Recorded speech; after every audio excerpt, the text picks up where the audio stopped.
ഒരു സംഘടന ഇന്നത്തെ കാലത്ത് വളരെ അത്യന്താപേക്ഷിതമായ ഒരു കാര്യമാണ്. ഇന്ന് ഇതിന്റെ വിഷയത്തിൽ പുറത്തൊരുപാട് വിമർശനങ്ങൾ വരുന്നുണ്ട്. ഇത് സുന്നത്താണോ വിദഅത്തല്ലേ? ബഹുമാനികളെ, നബിതങ്ങളുടെ കാലത്ത് അന്ന് നബിതങ്ങൾ ഉണ്ടായിരുന്നു, തങ്ങളുടെ കൂട്ടത്തിൽ കൂടാൻ സഹാബാക്കൾ ഉണ്ടായിരുന്നു. അതിന്റെ പേരിൽ അങ്ങനെ സംഘടനയുടെ ഒരു ആവശ്യം അന്ന് വന്നില്ല. എന്നാൽ ഇന്ന് പല സംഘടനകൾ പല സ്ഥലത്ത് രൂപീകരിക്കപ്പെട്ടു. അതുകൊണ്ട് തന്നെയും നമുക്കും ഉലമാക്കളായ നമുക്ക് ഒരു ഉലമാക്കളുടെ സംഘടന രൂപീകരിക്കേണ്ടതുണ്ട്. അതിന്റെ അടിസ്ഥാനത്തിൽ മാഷാ അല്ലാഹ് അല്ലാഹുവിന്റെ വലിയ അനുഗ്രഹത്താൽ അഖ്വ അൽ ഖാസിം ഉലമ അസോസിയേഷൻ എന്ന പേരിൽ നമുക്കൊരു സംരംഭം ഇവിടെ സംഘടന തുടങ്ങാൻ കഴിഞ്ഞു. അൽഹംദുലില്ലാഹ്. ബഹുമാനികളെ, ഇത് നമുക്ക് വിജയിപ്പിക്കണം.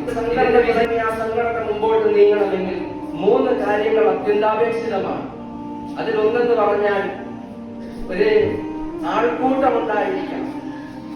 2 സമ്പത്ത്, കുറച്ച് പൈസ നമ്മുടെ കയ്യിൽ ഉണ്ടായിരിക്കണം.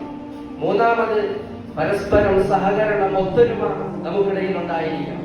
ഇതിലേതെങ്കിലും ഒന്ന് നഷ്ടപ്പെട്ടു കഴിഞ്ഞാൽ ഈ സംഘടനയ്ക്ക് അല്ലെങ്കിൽ ഈ സംരംഭത്തിന് കോട്ടം വരുന്നതിന് കാരണമാകും. നമ്മൾ ചിന്തിച്ചു നോക്കി, കുറെ ആളുകളുണ്ട്, പൈസ ഇല്ല കയ്യിൽ, എന്തെങ്കിലും ചെയ്യാൻ പറ്റുമോ? ഒരാളെ കൊണ്ടു, അയാളുടെ കയ്യിൽ ധാരാളം സമ്പത്തുണ്ട്, പക്ഷെ ഒന്നും നടക്കൂല. എന്നാൽ ഈ സമ്പത്ത് കൊണ്ട്, ആളുകൾ കൊണ്ട് പരസ്പരം ഒത്തൊരുമയില്ലായെങ്കിൽ ആ ഒരു സംഘടനയ്ക്ക് നിലനിൽപ്പില്ല.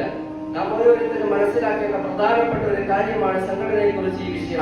ബഹുമാനികളെ, നമ്മളുടെ ഈ കൂട്ടായ്മ വെറും ഒരു താൽക്കാലിക കൂട്ടായ്മ അല്ല. നമ്മൾ പല സ്ഥലത്തു നിന്നും വന്നവരാണ്, പല ജില്ലയിലുള്ളവരാണ്, പല പേരിൽ അറിയപ്പെടുന്നവരാണ്, പല ഭാഷക്കാരാണ്. ബഹുമാനികളെ, നമ്മളെല്ലാവരെയും അല്ലാഹു അവന്റെ വലിയ കരുണയുടെ പേരിൽ, അവന്റെ വലിയ അനുഗ്രഹത്തിന്റെ പേരിൽ നാം ഓരോരുത്തരെയും ഒരുമിച്ച് കൂട്ടിയതാണ്. ഇത് നാം ഓരോരുത്തരും അല്ലാഹുവിനെപ്പോഴും ശുക്ർ ചെയ്യുന്നവരായി തീരണം. അതിലുപരി നമ്മുടെ ഇടയിൽ പരസ്പരം ഐക്യത്തോടെ, ബഹുമാനത്തോടെ, സഹകരണത്തോടു കൂടി നാം ഓരോരുത്തരും മുമ്പോട്ട് നീങ്ങണം. നമ്മുടെ ഈ കൂട്ടായ്മ നമ്മുടെ മരണം വരെ, അല്ലെങ്കിൽ നമ്മുടെ പിൻഗാമികളിലൂടെ ഖിയാമത്ത് നാൾ വരെ നിലനിൽക്കണം ഇൻഷാ അല്ലാഹ്. ആ നിലയിൽ അല്ലാഹു സുബ്ഹാനഹു വ തആല നമ്മുടെ ഈ കൂട്ടായ്മയെയും ഈ സംരംഭത്തെയും വിജയിപ്പിക്കുമാറാകട്ടെ.